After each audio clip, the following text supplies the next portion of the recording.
The sport itself is so healing. Femme Rising, we are a modern martial arts studio dedicated for women and girls. We're a community over competition, and I feel like you can sense that when you're coming into the space.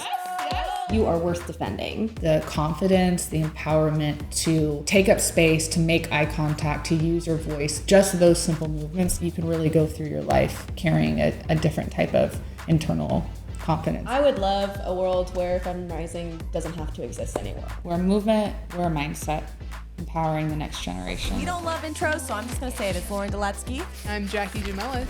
And welcome to the Clack podcast.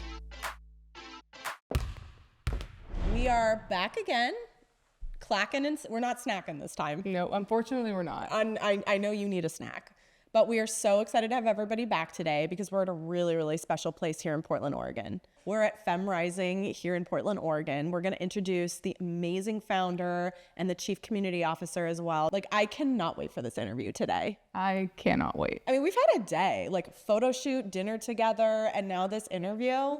Living. We're living. Winning. We're winning. All of it. We're just winning. And we were so jazzed after our photo shoot. We were on a high. That we cannot wait for everyone to see it. There were maybe some photos we can't post on social media. There might be a few. There are blow pops involved. But I'm just so excited to be here and do this interview with you because I love doing interviews with you. Same. And we're getting so much better. Don't you think? I agree. We say like less. We say less. I'm less unhinged. We say that's so sick. Less. Or that lives rent free in my head. And you're actually talking more. Yeah, I mean, slightly, not really. Slightly. No, you're doing still better. working on that. You're not talking less. That's for sure. I'm trying. I'm really, really trying. But remember what you said to me? Bitch, if you stop talking, Then we won't don't have a podcast.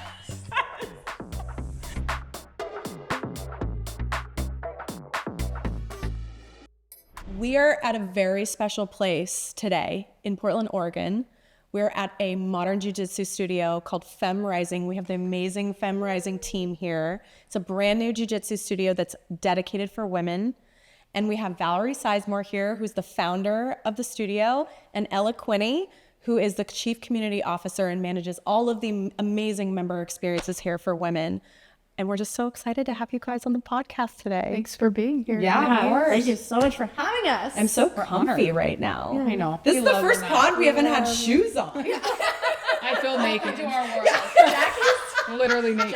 unwell. Did I say you're a sneaker girl? I'm a sneaker Yeah, girl. okay. Through and through. Good See, for you. I'm a heel girl. Jackie's Okay. the sneaker girl. I love that. It's nice kind little of combo. It's a nice little combo. Yeah. Obsessed. That's much like how we are here at Femme. It's like you can be both, and you can do it to both, and we can get along and live in harmony together with both. Exactly. Okay, so let's start by talking about Femme Rising before we jump into your backgrounds. So tell us a little bit about Femme Rising. What is it? Why did you start it? Yeah, Femme Rising, we are a modern martial arts studio dedicated for women and girls. We teach Brazilian Jiu-Jitsu, we teach kickboxing, and we teach self-defense. Our mission is to empower women and girls through a really incredible sport that allows women and girls to walk through this world feeling confident, feeling empowered, feeling that they have a sense of their own agency, and that they walk through this world with those feelings being the standard and not the exception. We have a women's program, teens and preteens program. We also have a girls program and the cutest little minis program. They're the 3, 4, and 5-year-olds. And let me tell you, there's something so healing when you see a 3-year-old pop into her power stance and say no with authority and practice her powerful voice. We intro each class saying your name. We're like, use your powerful voice, And it's just something really, really cool to see. So yeah, we actually just launched 4-5 months ago. Yeah, It feels a lifetime. Yes. Feels like a lifetime. But wow, I think it's definitely hit a nerve. And when we first started out, we weren't even sure if women wanted to learn these things. Yeah. And it turns out they do.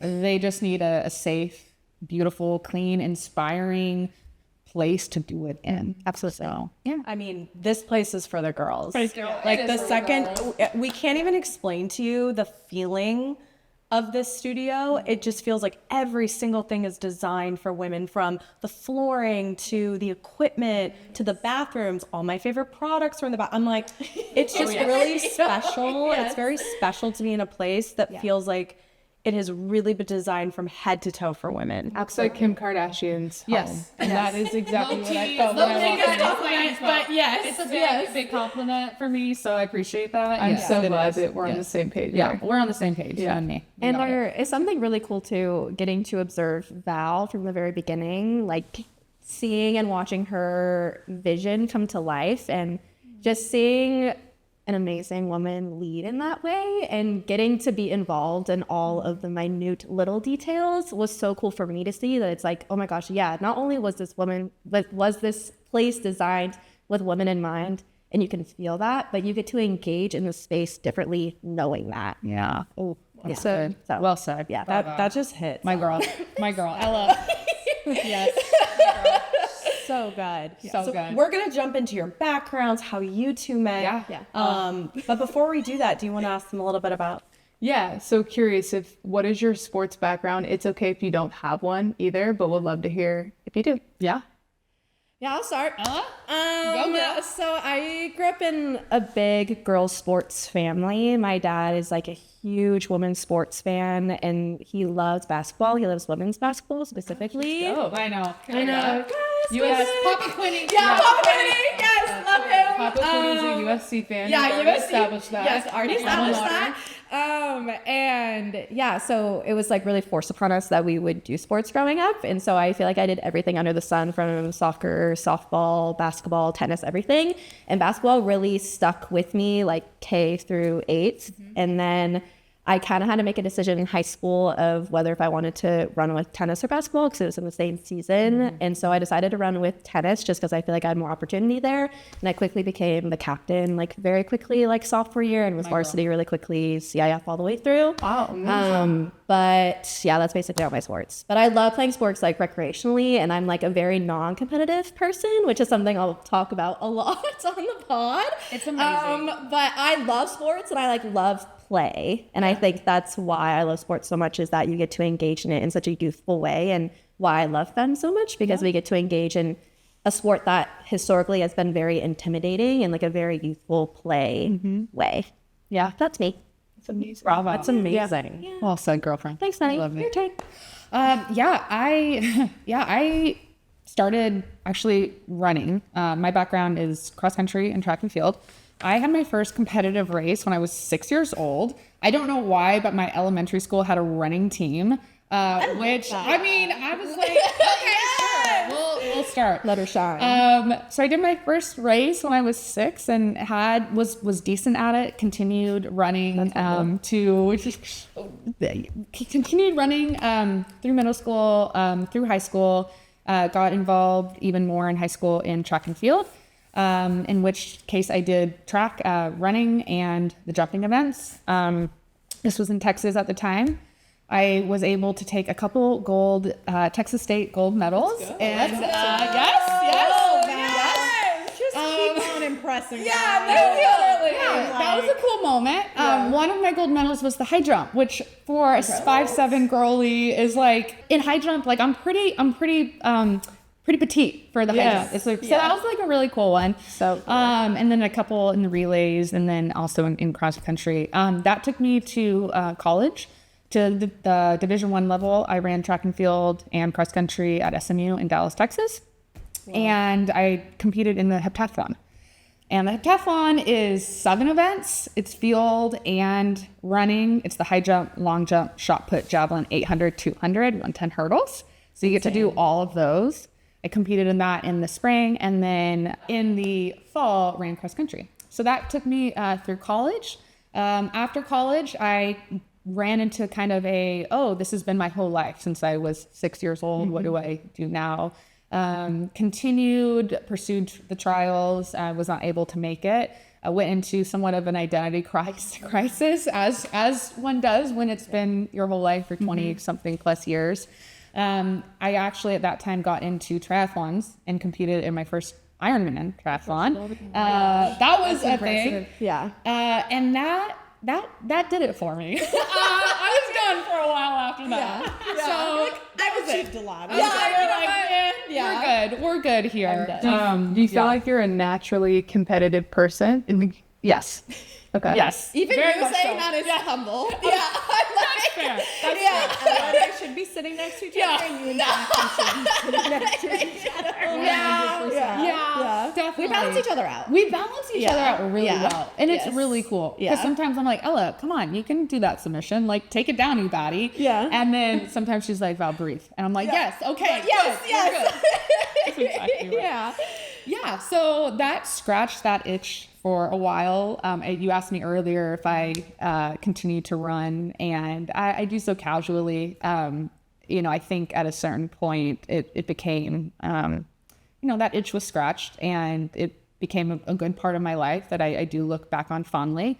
But as far as track and field goes, that's my past. That's my history, my sports history. We've been thinking a lot about the connection of sport to career. Yeah. And 94% of women in C-suite positions play sport. Yes. And so I think you two are a beautiful manifestation of what it looks like to grow up with sport, play sport, love sport, and build a healthy relationship with sport, and also be highly successful women in your careers. Yeah. So just major kudos, because we always get a lot of joy in finding out what people's sports backgrounds are, even if you didn't play a lot of sports. Yeah. But it just brings up a lot of memories, because we all remember those earliest memories of picking up a ball or feeling like, oh, I didn't get picked for the team, or, all those little memories that Like being part of something. yeah, or like being part of that community. So it was, thank you for sharing those stories, because it's really interesting. Yeah, well, I think it's really important stepping into, at least in our case, entrepreneurship, or like you said, the statistics with the women in C-suites. I mean, there were so many moments in my athletic career that were absolutely terrifying. Yeah. And we press on and we do it and we go for it. And I got to say, I've had so many of those same moments and fun too. And I think that middle school, high school, college sports and thereafter have really served me well in that. So we're shit. We call it the athlete mindset. The athlete mindset. That is it. Being relentless. That is it. A lot. I don't know how, but I will find a way. Absolutely. That's it. Yeah. And being absolutely. such a problem solver, and knowing how to work in a team. Yes. Like that's, I spent 15 years in corporate America. Yeah. And it just like the different personalities and people you meet, it's all of, you can relate to that back to your sport days, right? Val, you've had an obviously amazing career in sport, and so much of that is obviously translated into how you run your business. But how did you find Brazilian Jiu-Jitsu, which we're going to call BJJ for short on the pod? How did you find it? Yeah, I started BJJ Jiu-Jitsu about 8 years ago. I am a survivor of assault. And unfortunately, that assault left me feeling very vulnerable, very scared, very powerless. And Jiu-Jitsu was recommended to me by my partner, actually, as a way to help regain some of that agency, some of that power that I had really lost. And so I was like, okay, I'm at this point down for anything. At this time, we were in a gym in Southern California. And it was a decent gym. It was a good gym. It was clean enough that I could kind of see myself in it, although it was primarily very male dominated. After a couple conversations, I had learned a little bit more about Jiu-Jitsu. Jiu-Jitsu uses leverage and technique to overcome just brute strength. And so for a smaller framed individual, that was very appealing to me for obvious reasons. But when I went into this gym and I would engage with these male bodies in very close contact, my body would go into a trauma response. I was left with this decision: do I learn this sport that could really serve me well, could really help me feel empowered and take back some of that agency? But in doing so, every time I step into class, I have to calm myself down from this like trauma response. So for me, I actually ended up having my partner for about the first year. He came in and the two of us rolled together. And that allowed me to kind of enter into a space, learn the sport in a safe environment with a safe person. And so I was able to then over a couple years get more comfortable in it. Then I did start venturing out into with other people, other friends, but it took a long time for me to feel safe in that. And then I had 2 little girls. And when my 2 little girls came along and they were old enough, right now they're 7 and 4. When my 5-year-old came of age, which is usually when you start jiu-jitsu, I knew through what jiu-jitsu had done in my life, I knew that they were going to learn a language, they were going to learn an instrument, and they would absolutely know jiu-jitsu. And so at that time, I was vetting out different gyms in the Portland area and was just not really satisfied with the experience and the environment for them. So I then had the idea of like, okay, what did I need back then to like get started? I needed a safe person and I needed a safe place, or at least a place at the bare minimum that was like clean. Was like clean. Oh, Yeah, it's sad that that's the bare minimum. That's the bare minimum. It's where we're at, unfortunately. It's where we're at, Yes. unfortunately. Yes. And so then I kind of came up with this idea of like, yeah, okay, like, wow, I'm always trying to get my girlfriends to come do the sport. And they're like, yeah, I think it's kind of cool, but also like never, ever would I be in that close contact with these male bodies that I don't know. And it's just really sweaty and gross. And so then, yeah, I came up with the idea. I'm like, okay, I think maybe we can have something that is a safe place and not just clean, but like inspiring. Yeah. And yes, the question was, do women want to do this? So when I first started, I actually thought it would be just like a small little neighborhood type studio gym space, mostly for myself and a couple of friends that I could like beg to come with me, and my daughters and maybe a couple of their friends. And I put a business plan together. I do have a business background, my undergrad degree. And so put together a business plan, got a great team on board, which is a whole crazy fun origin story. And yeah, we started to dream and put it to paper and here we are. And turns out, like I said, yes, women want this, just need a couple of those same things that I needed in the beginning. Yes. I want to celebrate the fact that you shared a very vulnerable story of being a survivor. Yeah. And I can't imagine what that is like. I think as women, most of us, anytime the sun goes down, like there's just a little twinge of fear, right? Absolutely. And we know it's so prevalent amongst women communities. And so I think what you're building here is an incredible safe space for women. Yeah. So how do you handle women, because you are a survivor, how do you handle women who come in and have faced what you've faced? And you know, can you share any stories where this sport has really helped them start to heal the way it's helped you? First and foremost, thank you for being vulnerable and sharing that. Yeah. It's unfortunately, we know it's real, we know it's apparent. And I think even just like us existing and acknowledging that is like the first thing. Is like the acknowledgement, the validation, you're not crazy, this exists. It's the first way that we're trying to create a safe space for women. We also are currently we're working alongside a trauma-informed therapist right now. Her name's Liz, who is incredible. Me and her are reading a book right now that is about trauma-informed jiu-jitsu, working on curriculum to train our staff in trauma-informed training to make sure that we are prepared to address those needs, because those needs have already been brought up in the studio. Just because of specific movements, submissions, etc., are like very emotionally activating, and we want to be extra prepared to meet people exactly where they're at. But what a lot of that looks like is even just the fact that trauma-informed jiu-jitsu exists means that the sport is so healing for that journey. But we just have to be aware of the physicality of the sport can be inherently triggering. It's this tension that Val and I talk about a lot, that the sport itself is so healing.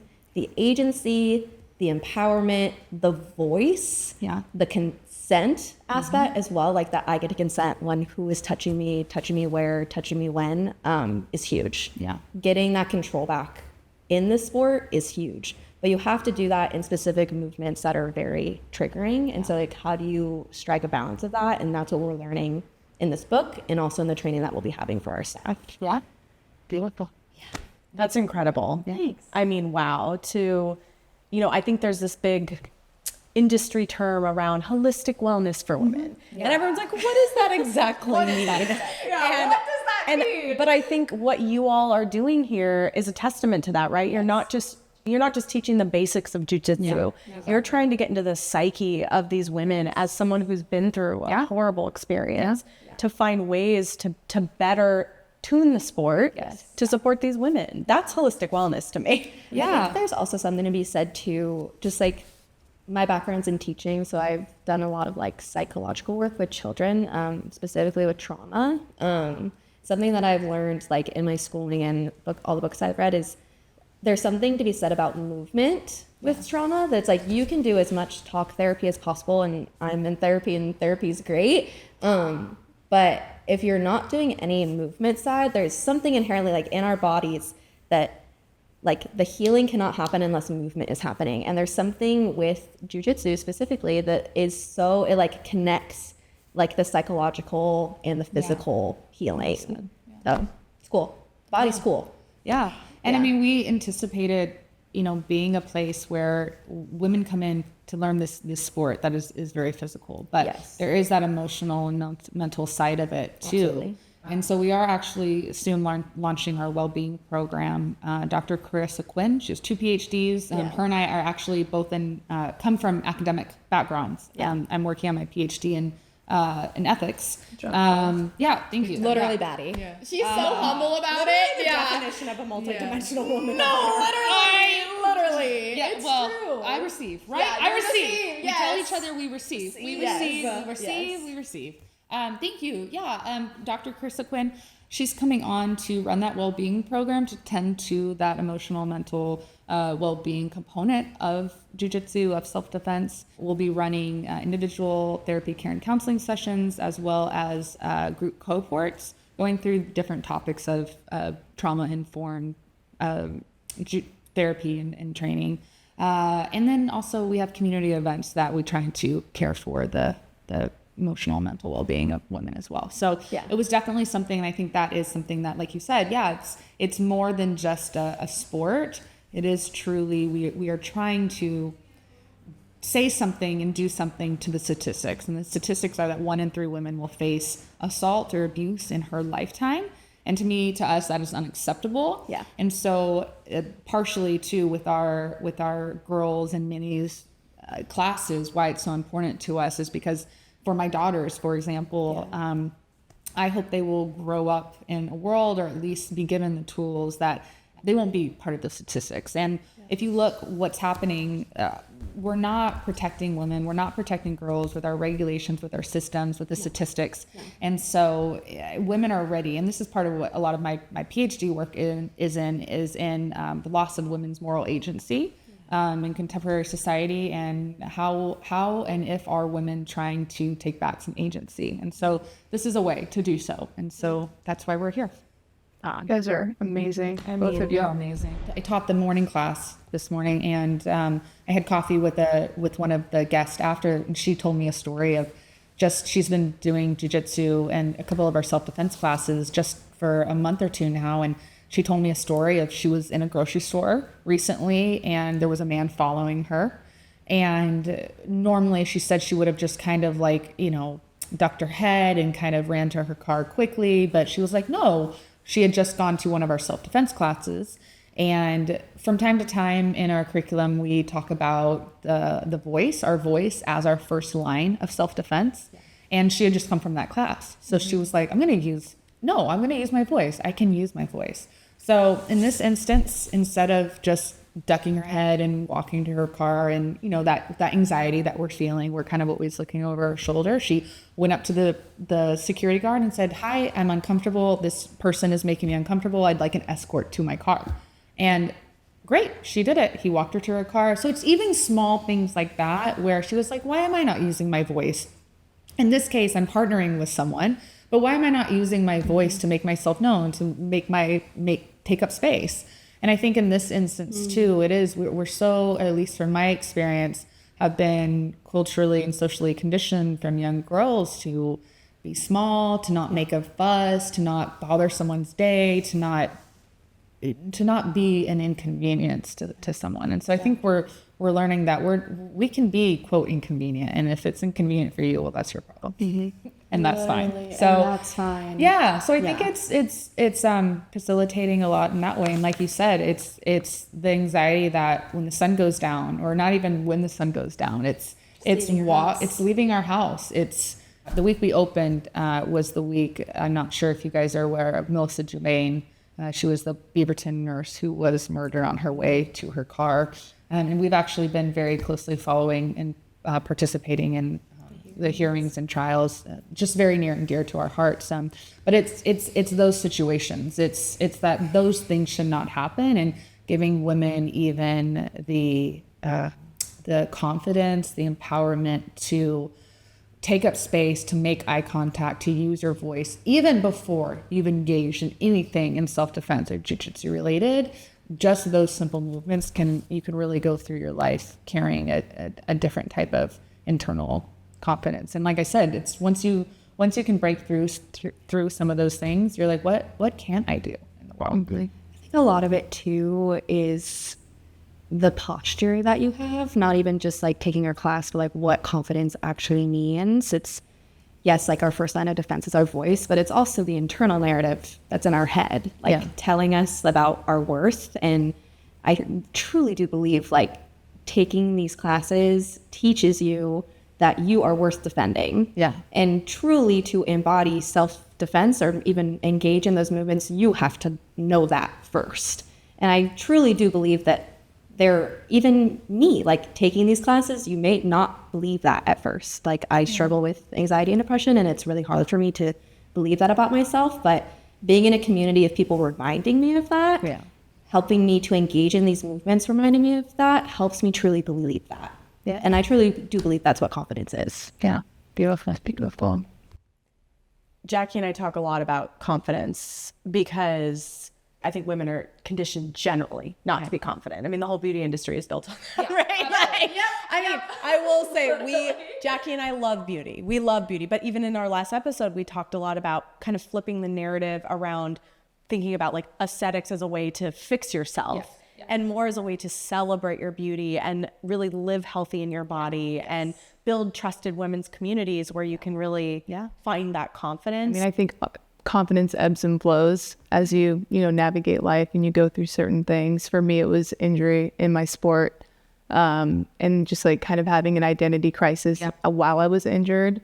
And I think just like lacking that confidence. So yeah, I mean, I've struggled with confidence here and there as an athlete, as a professional athlete. And I mean, it's a tough battle to deal with, but once you get past it and you find that thing that keeps you, level headed and above it all, like I think once you beat it, like it's great, but it definitely ebbs and flows for sure. Yeah, for sure. But I think it's about, it really comes back to the relationships with women. Oh, for sure. I mean, one of the things we really get behind here and as part of our mission is to show what really positive women relationships look like.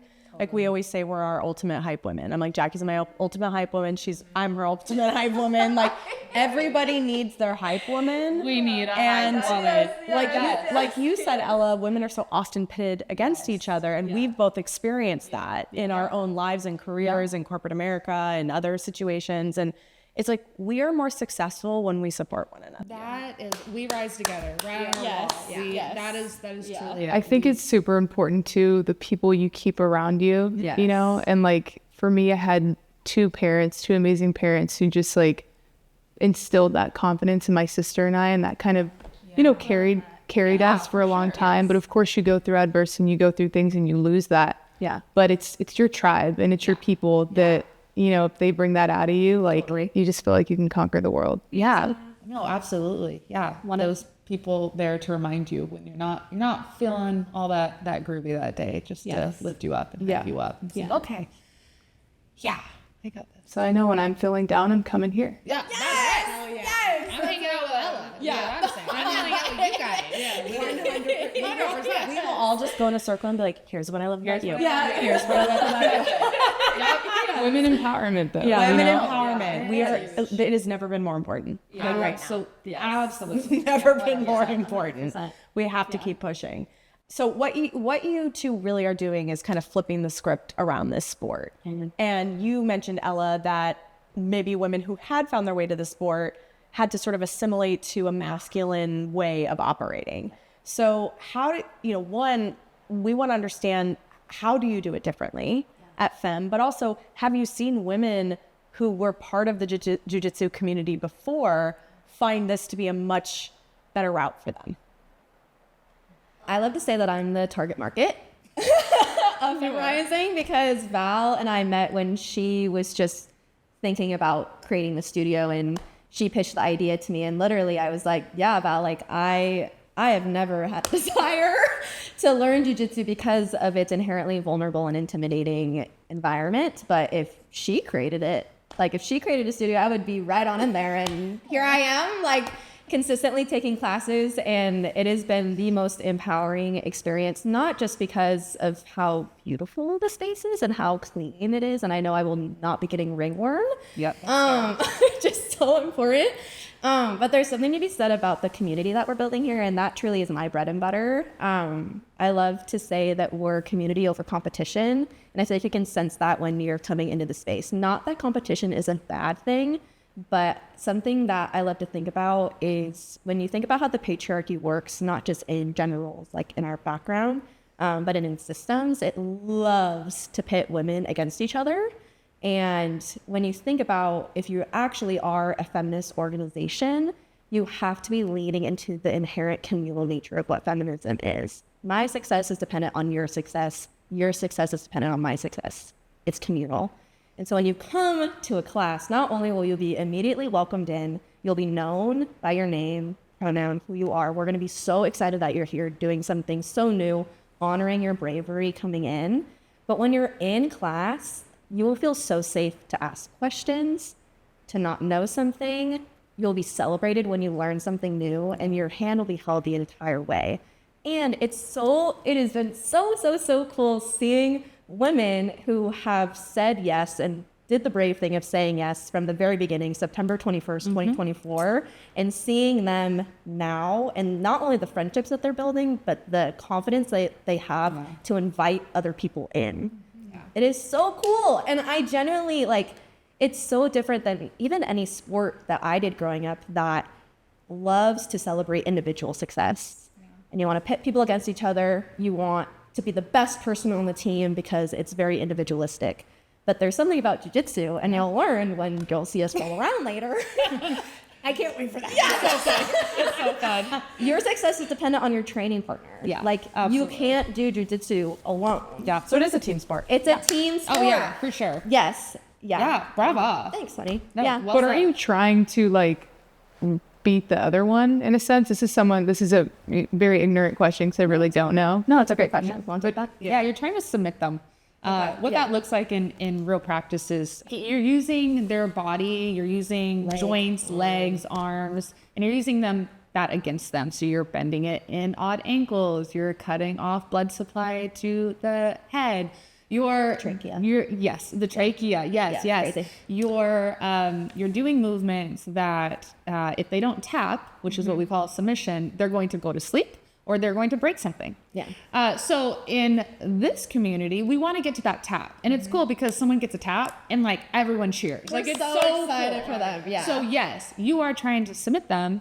In a real life self-defense situation, there's no tap. You're busting through with that arm bar. You're holding on to that choke. They're going to sleep. You're escaping. So, but in our space, yes, it's celebrated. But I understand your question of like, well, are you trying to submit them? Or are you trying to beat them? Yeah. And it's not necessarily that you're trying to beat them, but you're learning together. Because something that even I have found in the sport, that it's like, you really can't be successful at your submissions if your training partner is also not willing to learn alongside with you. It's like a type of posture that you have, like growth mindset, lifelong learning, that like, even though they are being submitted, it doesn't mean that they're doing it wrong or bad. They are also learning alongside you. Yeah, absolutely. Bravo. Do men come to the studio, or is it just all women? Yeah, it's all women. We do have trans women and non-binary individuals as part of our community. Something that we like to say is that we're not anti-men or anti-bro.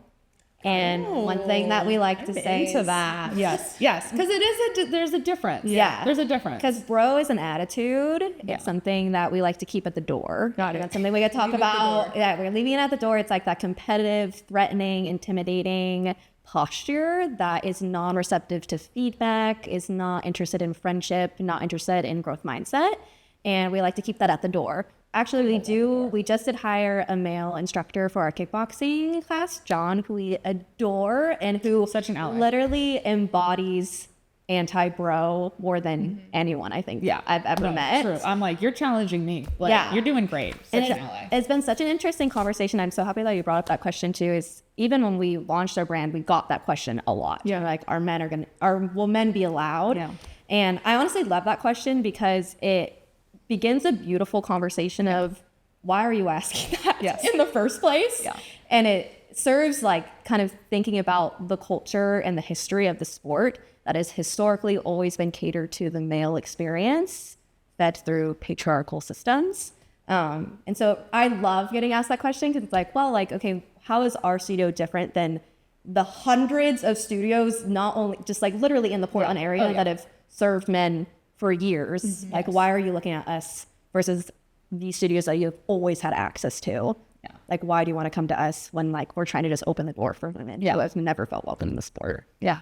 So I feel there's a very relevant real world example more at that mass space right now that really inspires me around what you are doing, which is recently the Miami Heat, two of the male players wore the Sabrina 2 and the A1, which is Asia Wilson's new shoe. Yes. And These are two WNBA players. two WNBA players. Okay, And Yes. to see men adopting women's performance product for the first time in a major game where it's not even a question of like, why are you wearing women's shoes? Right.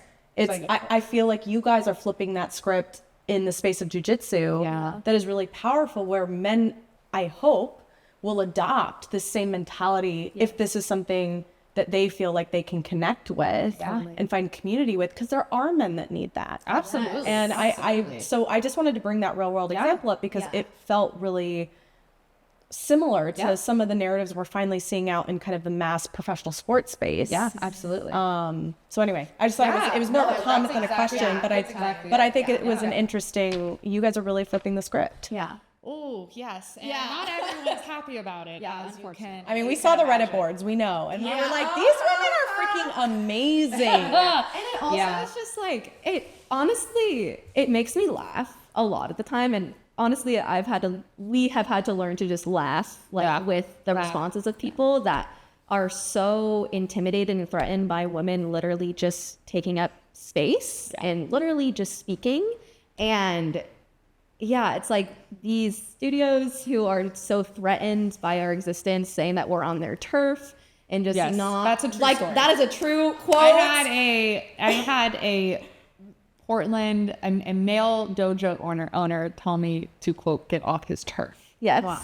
Which is so like you have to laugh, but it honestly just makes me sad for them. And I'm like, we are trying to do this incredible thing, like opening this sport, the door to the sport, to women who have never had access to it, and you're gonna say that we're doing something that's wrong. Like, you're just pissed that you didn't think of this idea first. Like, I'm sorry. Exactly. Well, it is interesting now that once you find some success that how they come back. And let's roll it together. I'm like, Please tell us more about that, because I find that to be, when we were first meeting you all, I found that to be, I love a comeback story. I love an underdog story. I was like, this is an underdog story. Yes. And so tell us a little bit about that. Yeah, I mean, I think when we started out, our hearts are so like in it for women and femme individuals. Like, we want a space. I want women to experience the agency and the sense of power that I've been able to reclaim because of this sport. Yes. I never knew I had it within me to submit, choke, armbar individuals 2-3 times my size. Yeah. And there's something that, just as we've been conditioned to be as women the more vulnerable of the sexes, and there's something internalized in that, and when you can break free from that, you're like, wow, what can I do what C-suite can't I join? What Yeah. PhD program can't I join? Yes. Like, what Yes. can't I do? Yes. And so when we started out, it was, and it still is, that is the heart. Like, what can't you do? And so I think when we started out, I was at least very caught off guard by the pushback from the jiu-jitsu community. Was the argument that you didn't know how to like teach jiu-jitsu or what? The argument, so not quite. The argument is that there's always been a way that it's been done. You train your entire life, you compete in a couple world championships, you get the permission of your professor to then open up a gym on a non-competing turf. I have done none of those things at all. I've trained for a long time. But I did not ask for permission. I'm not even trying to, we're doing a different thing. We have a different program. And so what I found is that when there's change, people are often resistant to change. Almost like it's an attack on them. Like a personal attack. Like a personal attack. Yeah. And I've just found that unfortunately in this sport, there are a lot of men who think they own the sport and that there's one way to do it. And the problem is that it hasn't been working for women. If a gym has one women's class on like a Sunday afternoon, that is a huge success. And even if, sorry to interrupt. Even if they do, the women that go have to fit a specific mold that they want. Yes. So the way that these women are engaging have to fit this like hyper masculine, hyper competitive molds that may not be true to them. Yeah. So even to just be invited or feel involved in that space, they have to change who they are. Yeah, exactly. Yeah, that's exactly right. So yeah, it was more in the sense that we just broke the mold of and how we're doing it is very, very different. Yeah. You know, one of the main pushbacks was, oh, this is just an out of state like male like owner trying to capitalize on a market. And it's like, oh no, I'm Portland born. I'm a woman. Like it's just like they just assume things. And so we have, I think at the beginning we had to get tough. Yeah, really. It's something we love to joke about. It's like, it feels like at the very beginning, and even like beginning, like even before launching our brand, it was like we were really stepping on eggshells before, and like now we're just like stomping on like everywhere. We're like, no apologies. Yeah. You know, I think we can relate a bit in the sense of like, you know, starting this podcast and kind of some of the things that we've had to go through with certain people and hard conversations that we've had, even with like people within our circle and close friends, and just like, you know, having something to say about something along the way. But I think adversity builds character, and you guys are definitely. We've got so much character now. I know. And just starting a business and all of the things like we talked about this on the last episode, but I don't know if you saw Alona Mars' CNN interview where she talked about imposter syndrome. And it's so good. There has been nothing that has lived in my brain more than that quote, because I think as women, we are also conditioned to think, I don't deserve this. I cannot do this. That's it.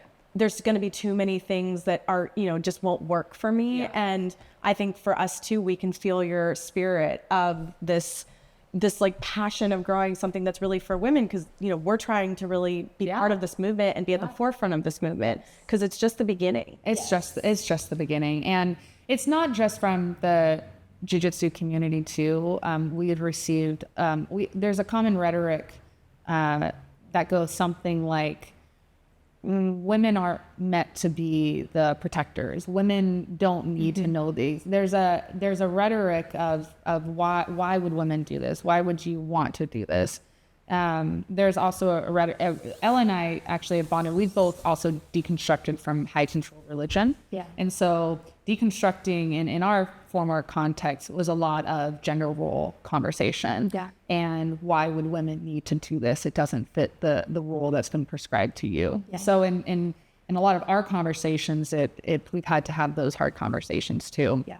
And so, yeah, it's really interesting what has come up from that. But again, you know, once you start to see the success and it has been successful, those same people with those thoughts now are coming back and wanting to look at that, wanting to collaborate and be partners. I'm like, there was room in the sandbox for all of us. We could all play together. And I will totally forgive you, but I will never forget. I know. That is exactly right. Unfortunately, we know. You're not wrong. You're not wrong. No, I mean, you know what? But that's the spirit. That's the spirit. That's the competitive spirit, and I love that. So you mentioned other jiu-jitsu studios, right? We talked maybe about walking in and feeling like I might get ringworm. You never know. Not really sure. Yeah. What do you think from like the practice side of it all is fundamentally different between those studios and what Femme provides? Yeah, well, even jiu-jitsu, origins of jiu-jitsu was made by a smaller person to go against a larger opponent and to kind of equalize the scales. But what we're finding is even the sport of jiu-jitsu in itself has not been made for women as we've known it. For example, a lot of feedback we get is, oh, well, women need to train with men so that they can actually get stronger, so they can get better. I actually disagree. Women, our bodies are naturally so much more flexible that when it comes to a technique game, when you're practicing with women, your technique has to be so dialed, has to be absolute nails, because women are flexible, you're not going to get that unless your technique is so strong. Yeah.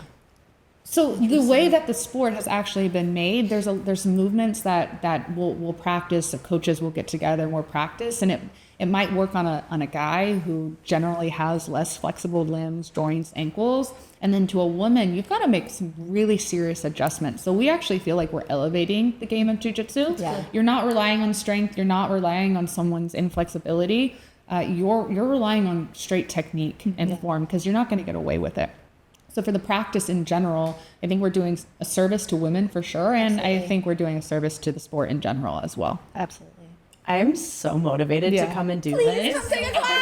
Please come take a class. It's so fun. And the fact that you talked about young girls getting the opportunity, because my husband and I have talked about getting our daughter into karate, because we do want her to learn self-defense. We do want her. She's a fearless little girl already, which is, I'm like, oh God, help me. Yes. Gotta lean into that. But I think it also, the discipline of it would be incredibly helpful for her, and to learn this sort of interesting juxtaposition between the competitive opportunity, but also the community and learning together to be successful. I mean, how many sports are there like that? Yeah. No. Or if we took a different mindset towards those sports. Yeah.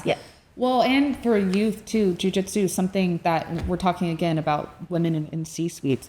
Jiu-jitsu, you're having to make decisions under a lot of pressure. Yeah. So you might be sparring with someone and you're having to actually take a moment to breathe, think through what's my next step, what is their sequence, they've responded this way, how am I going to respond? You have to actually be one step ahead of them. That's exactly right. It's huge. And so I've realized that for my daughters, their problem solving skills, their ability, and then my ability too, whether it's at work and a partner relationship, to take this, to apply a lot of the, okay, I'm feeling pressure, or I'm feeling tested with my children.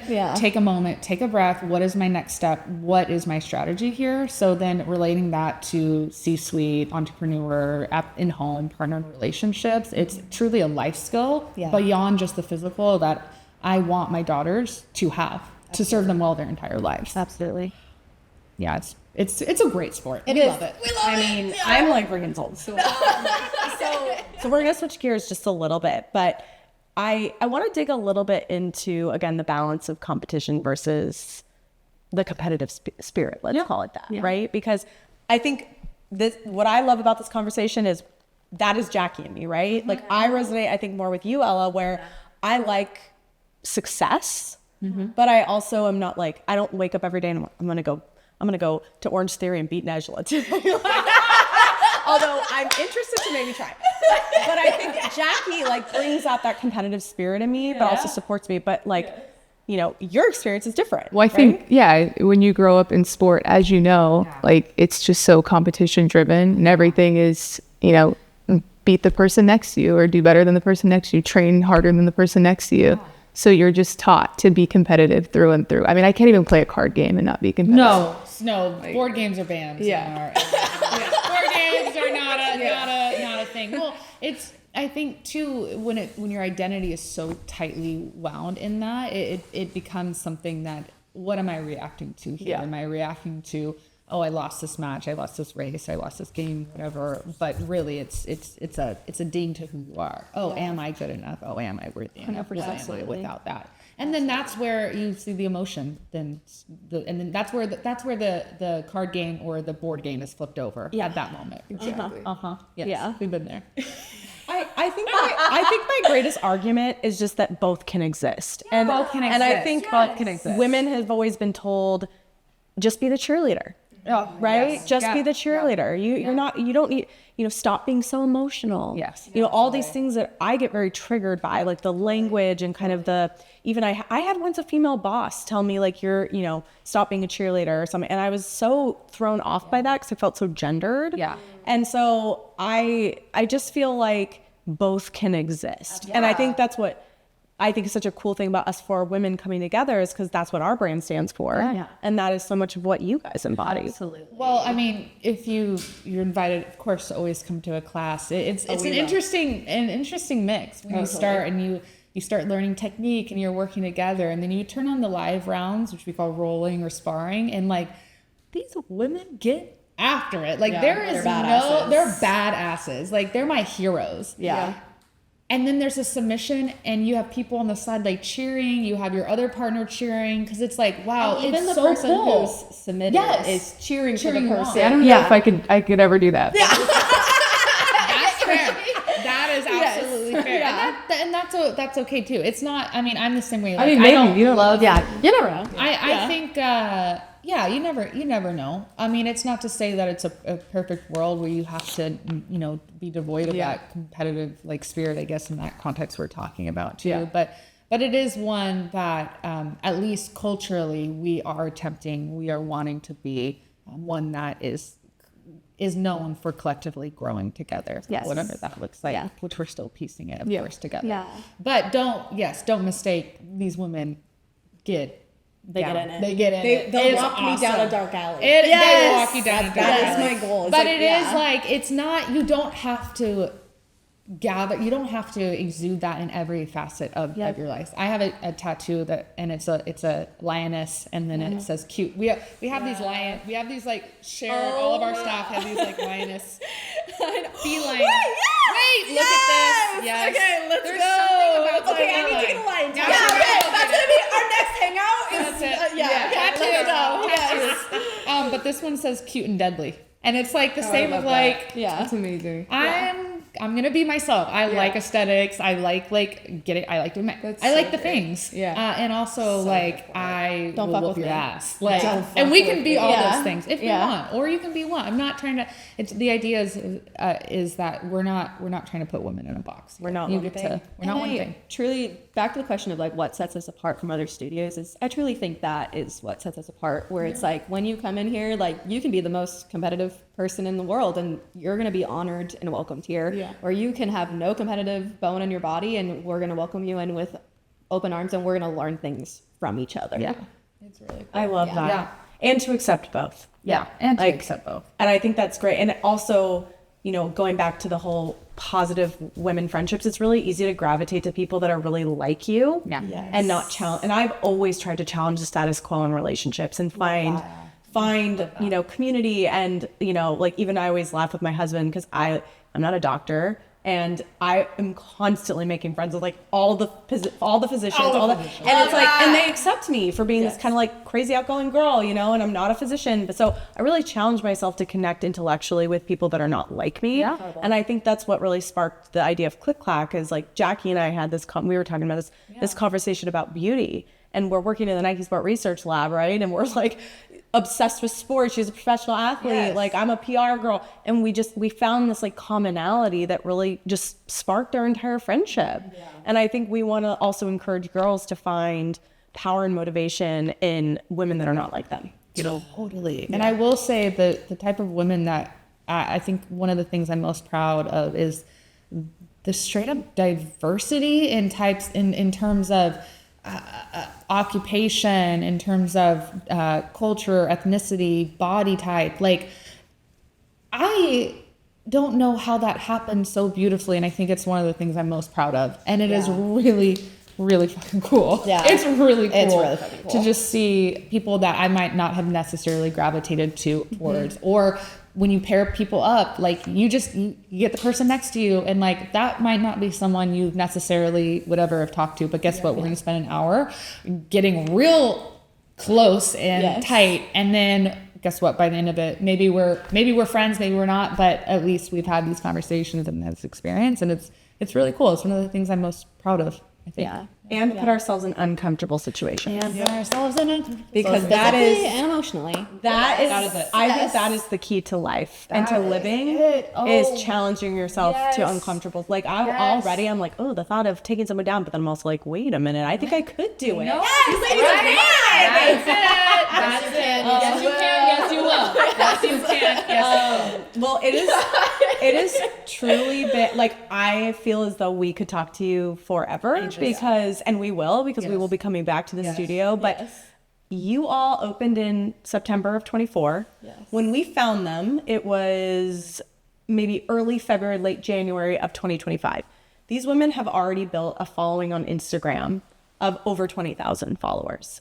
And I think it's wild. That is wild. It is. I mean, as people that are trying to grow our social media right now, I was so moved by that. And also just seeing, like, even just from your marketing assets, your messaging, I'm like, this is a very intentional brand. Mm-hmm. So what does the future of FemRising look like? What do you want to do with it? Well, it's such a complicated question because honestly, if I'm being transparent, I would love a world where FemRising doesn't have to exist anymore. Doesn't have to exist anymore. Yeah.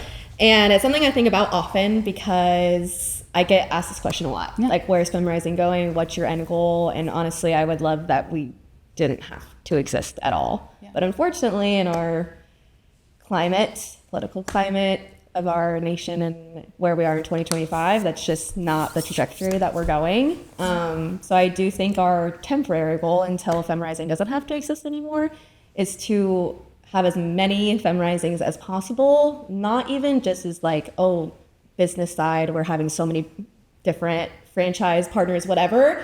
I just want these skills to be learned by everyone. That is it. Everyone. And like my personal goal is having it free of charge for everyone. Because the skills that are being taught here, there should be no barriers. Should be no barriers. And we currently do have a really cool program called the Empowerment Access Program. We rise together. Yes, I'm like, it's a tongue twister. Where we have people apply who have some financial barriers that are hindering them from coming in the studio to basically come at no charge. We just really think that what we're doing is not just important and fun and cool, but it's necessary. Yeah, absolutely. And I think my end goal is for the skills to be taught to everyone. Yes, absolutely. Yeah. Yes. Yeah. This is this was kind of our test kitchen, if you will, our concept space. Do women and girls want to learn this? Is there an interest? And what seems to be almost overnight, although it's felt like years at this point, is yes, we do. Parents want their daughters, it seems like now more than ever, to know these things, to have these skill sets as to serve them well all their life. So for the future of FemRising, we want to be in as many places as possible where women are, which is everywhere. Because the statistics show that we are needed. And yes, the goal would be to one day live in a world where we don't exist, but that's not the reality. So here we are trying to do our part to change those statistics and go from there. It's incredible. Yeah, we love to say that we're a movement. We're not just a building. We're not just a sport. We're a movement. We're a mindset. We're a movement. We're a mindset, empowering the next generation. I have this theory that and this is why it's so important that women lift women, right? Yes. And I've even found in this, coming from more of a corporate structure and like, can't talk to this person, can't say that. Like being out of that now, I'm like, I can go to anyone. I'm like, Jackie says, shoot your shot. Like, shoot your shot. Shoot your shot.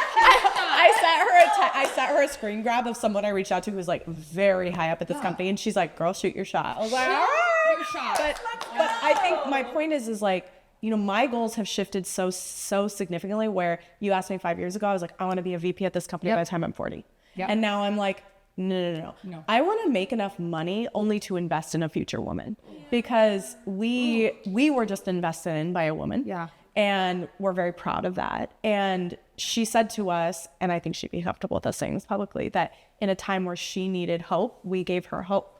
And we were, I know. And so like, we need to figure out a way to get you in front of a women billionaire. And that's why we hope this podcast gives you another platform to do it, because we need women investing in women so that you can someday, this doesn't exist because you have infrastructure in places where girls have these skills. That's from exactly the very beginning. From the beginning. And I think that's something that has baffled me, is why are we not teaching our daughters these skill sets?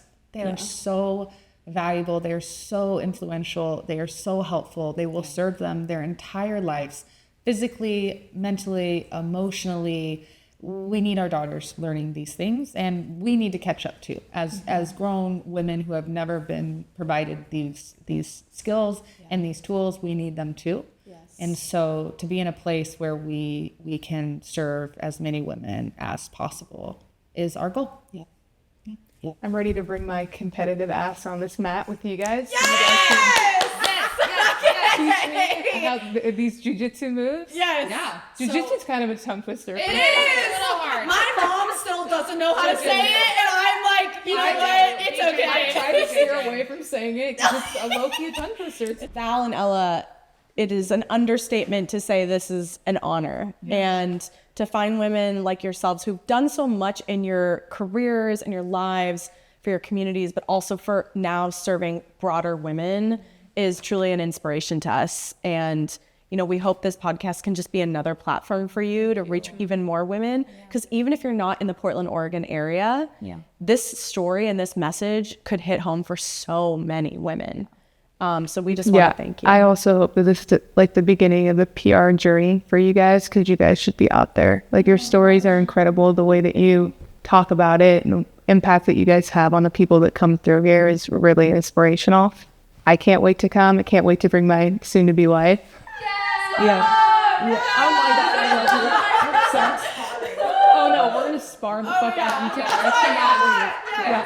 It's fun. Date nights will look very different. You'll be moving furniture in your house to like get the rug, and then you'll just be sparring. And you're like, oh my gosh, where are we in our life? Well, my kids do this thing with my husband because they just get so intense at night. Like, they just want to like get all this energy out. And they call it fight, which I don't like that word necessarily, but they're like, Dad, let's fight. And he just like wrestles him and stuff. And I'm always a little bit intimidated to do it. And I'm like, oh, I wonder if this could teach me some good skills to figure out safe ways to engage and you know, because I love that, but they get really rough with me, and I'm like, what do I do? Because I don't have those skills. One of the things that we are seeing is women come into this space and they want to learn this, but we have to almost give them permission to enter someone's space, to use their body to take up space. We have to kind of deconstruct this idea that, like, you know, generally like young boys are grown up to like, yes, you can wrestle, you can jump, you can be wild,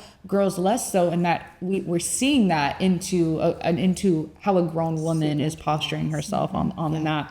And we're having to give space. And you hear a lot of language like, oh, I'm sorry, are you okay? I'm sorry, which is great. We want to be sensitive to our partner and we want to consent. But once we've already done that, it's taking them and giving them permission to take up space, to use their body in these ways. So what you're feeling, I think, is much more the norm. And I think that a lot of us are saying, oh, okay, I can use my body in this way. Great, let's go. I can't freaking wait. I know, it's so fun. We love you guys. Love you guys. Best friends, immediate friends. Oh my God. I need a moment after that interview.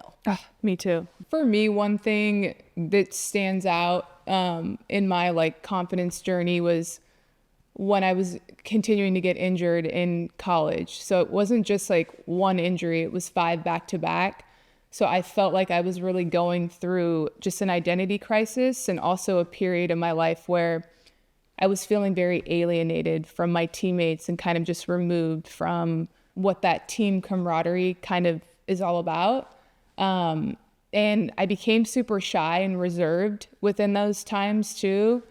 And I think that because basketball was taken away from me at that time because of injury, I didn't have anything to turn to. So I couldn't work out, or I couldn't be in the gym, which is something that takes me, puts me in a happy place and puts me in a place that I feel confident. So I think that was the hardest part for me, was how do I find that confidence through injury? And I think that my tribe and the people around me is what was able to get me through that time. I think that relates a lot to what we just learned in that episode, because like what they're building is giving women agency, giving women that confidence through community. And so, for me, just hearing your story and kind of what stood out to you, it's just amazing to like bring it full circle with some of these interviews. Couldn't agree more. How lucky are we that we live in this community where we find women like them? So lucky. And for them to go into business together, to do this from very deep personal experiences, Val sharing her story of being a survivor. I can't even imagine what that was like for her to go through that experience. And I'm fortunate enough that I've never been in a situation like that, but I think a lot of women can relate to feeling scared, walking out our doors and feeling scared. And so she truly is, and Ella, both of them, and what they stand for, like it is a movement, and it is like if they can help us find our agency. I mean, I already feel more confident after that interview. Same. I have a list of people that I can't wait to bring in here that I know have been affected by this in their life. So just even hearing their message and what they stand for, I think it's really important to shed light on that. Yeah. And just, the people that have been through those situations, like we need to acknowledge them. And know that it's a very sensitive topic for these women. So just incredible bravery from Val and Ella as a friend to build this business for women. Yeah. So kick-ass women. Friggin' kick-ass women. Okay, it's everybody's favorite time on Clack. We're going to do our slam dunks and air balls for the week. So I'm going to talk about a really personal air ball this week. Actually, it just happened. My eyelash came off halfway through that interview, and I'm done trying to look pretty on our interviews. Do you want it back? Because it's right here, and it also ended up on my jeans at one point. I cannot handle it. I cannot handle it. You guys, I've talked about this before. My airball is the eyelash, the fake false eyelash. There's no innovation. This shit sucks. I've tried a million different eyelashes. I give up. I'm just going to start looking like a little, like I have a young face, like, which is great because I'm like almost 40, but not almost 40. I'm like heading that way, but you're closer to 40 than closer 30. to 40 than 30. But these goddamn eyelashes. We need to glue those bad boys on for you. No, we're just not doing it anymore. Okay. We're just not doing it. So that's my airball for tonight. What's yours? God, my airball, it's such a like massive shift to what we're just talking about, because your airball is funny. Mine's actually not. It's more on the serious side. I love that. That's more important than a stupid eyelash. Okay. Well, so my airball is, our wedding is in April, our wedding in Cabo. And I feel like the last 2 days, the last 48 hours, we've gotten so many no's on our RSVPs from very, very important people in our life. So I feel like, I know a lot of people go through this with weddings and, just like the acceptance of certain people not being able to come. But I feel like 5 very close people to me all said no in like the last 2 days. So it's been a rough time. That's so rough, Jack. I mean, I remember that experience when we got married, and it just feels like you put so much love and heart and energy into getting married, and money and all. It's such an emotional thing. And you want those people there. People have lives, people have situations, so many things that they're going through. So we're very understanding.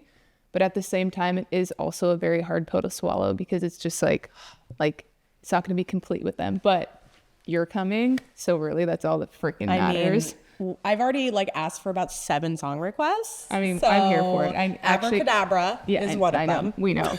Air Force Ones. Jackie's like, shut the fuck up about this. I didn't even fucking listen to Abracadabra, but I'm gonna listen. But I want to acknowledge that feeling, because it's really hard. Really, the switch up here was real. Like that was serious. No, but it's important. No, but it's important to acknowledge those hard things, those hard feelings. Like, it's easy real, to just true airball. Yeah, it's like it's easy to brush off those feelings and be silly about stupid fucking eyelashes. But it's super important to acknowledge those feelings. So I'm sorry that happened. It's okay. So I'm just gonna party even harder for you. for those people that unfortunately couldn't come. all I care about. And then Natalie will have to carry me back to the hotel room. It's going to be really dark. No, I'm just kidding. I can't wait to watch you drop it like it's hot. I mean, it's going to beNej so much and fun. me. It's going to be You and insane.Nej are going to tear it up. We'll post a video of Nej and I on the dance floor. Yeah. Like, actually, we probably won't. Yeah. It probably won't be appropriate. No, it will be. It'll be perfect. Okay, quickly, what are our slam dunks, though? Do you want to go first? Slam dunks. So went to the Laker game. Was it last night? Yeah, last night. I didn't know where our seats were because I hadn't actually looked at the tickets. When I got there, pleasantly surprised. We were sitting 5 rows from the floor. Really got to see the game. This bitch, I can't. Hang on. It was a gift. So the tickets were gifted. But being able to see the game at that level, it was just, you feel like you're right in it. You can see every movement. You can see every mannerism. You can see how certain players react. I actually haven't really seen LeBron like so live and up close and personal like that. He complains after every single call. It doesn't matter, good or bad. I love LeBron, but I also got a little bit of a different perspective just watching him after every single play. Like nothing was ever his fault. So I know this is I'm taking a turn and like this is supposed to be a slam dunk. The slam dunk is the fact that I had great seats. But at the same time, it was eye-opening to me to see LeBron act those ways in certain moments, and I was not a fan of that. It's nice to know he's like a real human, though. Yeah. You know? I'll give you that. I mean, Like, sure. I'm just going to say it out loud. I got to high-five him once, and I know he's a real one. So yes, that was a cool moment. We also worked in his building, which We was did. Yeah. It was really cool. That was a good one, though, Jack. Thanks. I was way up higher at that game. I know. I was like, Jackie. Yeah, I'm down sorry. there. You No. should have came and sat No, next. we had the best extra time. seats. We got beer spilled on us. Oh, It yeah. was great. You guys were having a good we had a great time. So my slam dunk of the week is my daughter's 100 days of kindergarten were today. It was a big milestone for her. And today I just, I'm so busy all the time. I'm always just like, my hair's on fire, right? And I really didn't. Why are you laughing at me? You're Just like imagining your hair on fire now. it is constantly, metaphorically on fire. Yeah. But I sat down. I really took an intentional moment after I picked her up from school today to sit down and talk to her about her 100 days of school, for her to show me every single thing she made, because we had to count out 100 beads for her class. And I just think it's so important as parents, because we're so busy and I'm so ambitious. I have so many dreams for us. And to take those little moments and like really relish in them, because you blink your eyes and they really are big, And so I just thought that was a really cool milestone. She was taking me through all the words that she can write out now, and she's doing great, and she's learning. She's getting so close to reading, and I just think those are the little moments we really need to live for. So that's my slam dunk of the week. I love that. But it is late, but before we go, we're gonna do some freaking jiu-jitsu moves, and I'm excited about it. Are you here for it? Are we gonna hear for? I feel like I need a shot or something before, but We need that. but we don't got no shots. Yeah, we need a second glass of vino. But anyways, let's do a little eyelash. Should we cheers? Cheers to another great episode. I love you. This is fucking ridiculous. Actually, that's so